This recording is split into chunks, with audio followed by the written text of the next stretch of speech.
So every time I go to a city, I have someone come up to me, and usually multiple people come up to me and say, I need to talk to you about something privately. I have these thoughts sometimes, and I don't know if I really believe in Allah subhanahu wa ta'ala, and then I have these issues with faith.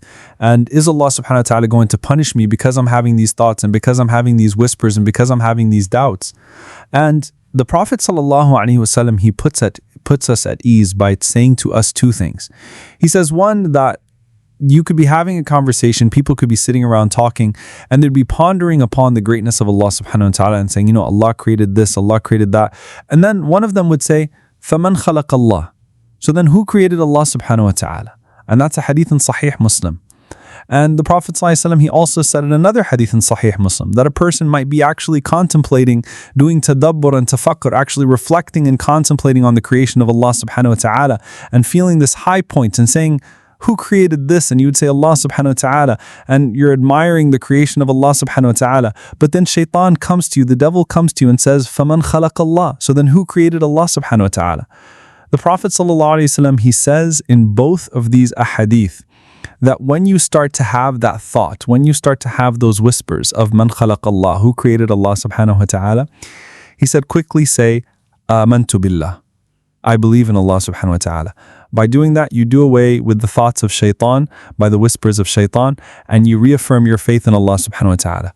Now, will Allah subhanahu wa ta'ala punish you for the waswas, those thoughts that you had and those words that were going through your head and things of that sort? Absolutely not. In fact, there's a very beautiful conversation that took place between Abdullah ibn Abbas radiallahu ta'ala anhu and Abdullah ibn Amr ibn al-As radiallahu anhuma. And Abdullah ibn Umar, he asked Ibn Abbas, he said, what is the ayah in the Quran? Essentially, what's your favorite ayah in the Quran? The ayah that is arja ayah, the ayah that gives the most hope to this ummah. And Ibn Abbas radiallahu anhuma, he said, well, what's yours? And Ibn Amr, he said, قُلْ يَا عِبَادِيَ الَّذِينَ أَسْرَفُوا عَلَىٰ أَنفُسِهِمْ لَا تَقْنَطُوا مِنْ رَحْمَةِ اللَّهِ. Say, O my servants who have transgressed against themselves, do not despair from the mercy of Allah subhanahu wa ta'ala. Allah forgives all sins.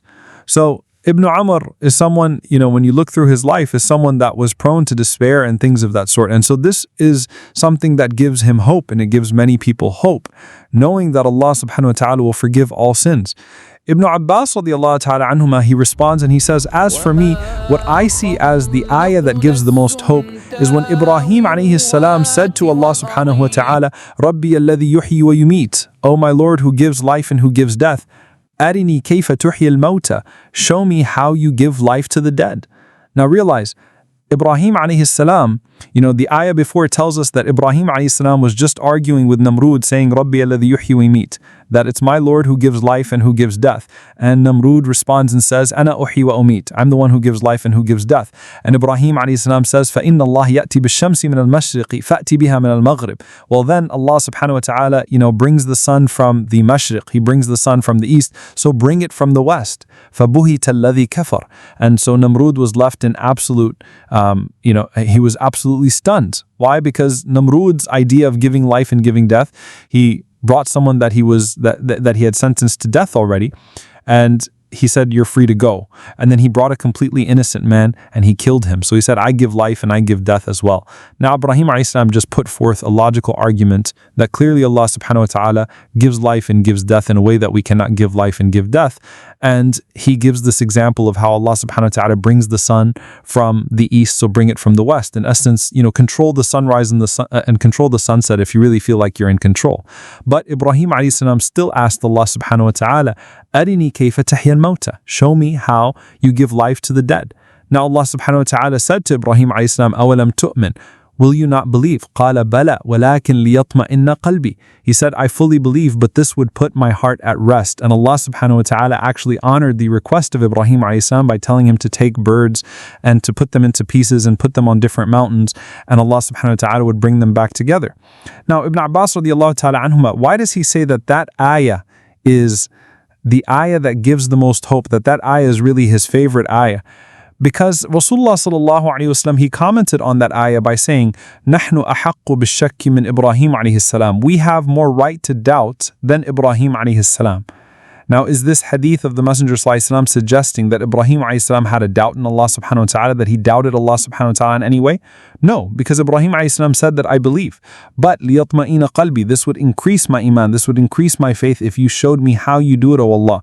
And so the Prophet ﷺ is telling us, as Ibrahim ﷺ asked Allah subhanahu wa ta'ala for that, and Ibrahim ﷺ wanted his heart to be put at ease, we also, as human beings, at times want to be put at ease. And, we have these whispers and we have these doubts. And Allah subhanahu wa ta'ala will not punish us for those whispers. Allah subhanahu wa ta'ala will not punish us for internal conversations or internal dialogues. The Prophet sallallahu alaihi wasallam, he said that Allah has forgiven my ummah ما حدثت به أنفسهم ما لم تقل أو تعمل به.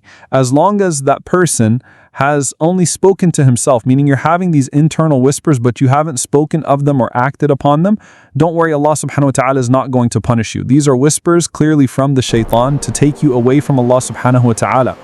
Now, going back to the request of Ibrahim alayhi salam, does that mean that there is logic provided for every ruling in the Sharia, for every story, for every incident? Can we find a logical explanation? No, absolutely not. You use your aql in Islam, you use your intellect to arrive at the integrity of the naql, to arrive at the integrity of the text. So I know anything that comes from Allah and His Messenger sallallahu alaihi wasallam is absolute truth, even if my logic doesn't agree with it.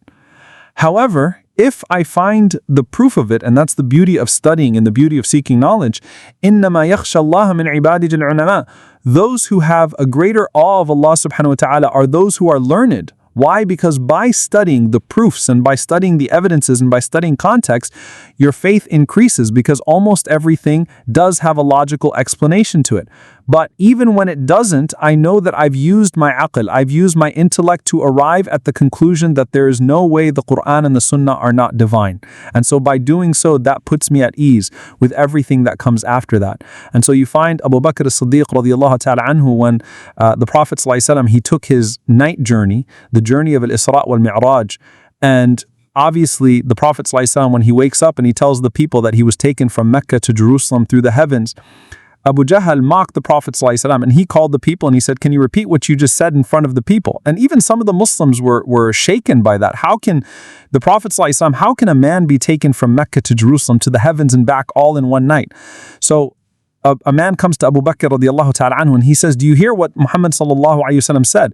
And Abu Bakr radiallahu ta'ala anhu, he responds by saying, if he said it, فَقَدْ صَدَقْ, then he's telling the truth. If he said it, then he's telling the truth. And Abu Bakr radiallahu ta'ala anhu, he says, look, I believe him when he tells me that Allah subhanahu wa ta'ala took him from Mecca to Jerusalem to the heavens and back. Now, Abu Bakr radiallahu anhu, what he's showing us here, Abu Bakr radiallahu ta'ala anhu, he did not say, well, I'm going to need to see proof of what the Prophet ﷺ saw on the way. If the Prophet ﷺ can describe some things between Mecca and Jerusalem, then maybe I'll be convinced. No, Abu Bakr radiallahu anhu said, look, I know that this man is a prophet of Allah. I know that this man receives revelation sallallahu alaihi wasallam. So I believe him with whatever he says. Now, does that mean when the Prophet ﷺ accurately describes the things that he's seen between Mecca and Jerusalem, to the extent that he will tell you sallallahu alaihi wasallam about a people and where their water was that were, on the way from Mecca to Jerusalem, that no one would know unless they were there because they didn't have text messages back then? Does that not increase the faith of a person when the Prophet ﷺ does that? When the Prophet ﷺ accurately explains these things? Of course it does. Of course it does. But I don't need that to believe in it in the first place, but it will increase my iman. And that's what Ibrahim alayhi salam was asking. So it takes us to the next step. Allah subhanahu wa ta'ala says in the Quran, سَنُرِيهِمْ آيَاتِنَا فِي الْآفَاقِ وَفِي أَنفُسِهِمْ حَتَّى يَتَبَيَّنَ لَهُمْ أَنَّهُ الْحَقِّ, that we will show them our signs in the universe and even within themselves, right? In the farthest horizons, all the way to themselves. حَتَّى يَتَبَيَّنَ لَهُمْ أَنَّهُ الْحَقِّ, until it is shown to them, until it is made clear to them that it is the truth, that this is the truth from Allah subhanahu wa ta'ala. Once you have once you have found that truth, there is the pursuit of truth, and then there is the pursuit of meaning. And most people spend their lives trying to find the truth, so they never even get to the meaning of life and what we're supposed to be doing here, and so on and so forth. As believers, as Muslims, we've already arrived at the truth. We already know that this is the truth. So now the entire journey of life becomes a journey of purpose and meaning. And even atheists, I always say this, that when you're debating with an atheist or you're speaking to an atheist, by the end of the conversation, they'll be an agnostic. Right? They'll start off by saying there is no God, but then when you put forth all the proofs, they'll say, well, there might be a God, or I can see how there would be some divine energy or some God, but, we don't know and we're not sure, and so on and so forth. So could all of this, the answer to that, could all of this simply be without meaning? Do you really think Allah subhanahu wa ta'ala created, if there is a God, if you're convinced that there's some kind of divine energy and something that brought us here, because it clearly is, would you really say that all of this is for nothing, that there is no meaning to it, that there is no purpose to it whatsoever? And Allah subhanahu wa ta'ala says in the Quran, وَمَا خَلَقْتُ الْجِنَّ وَالْإِنسَ إِلَّا لِيَعْبُدُونَ.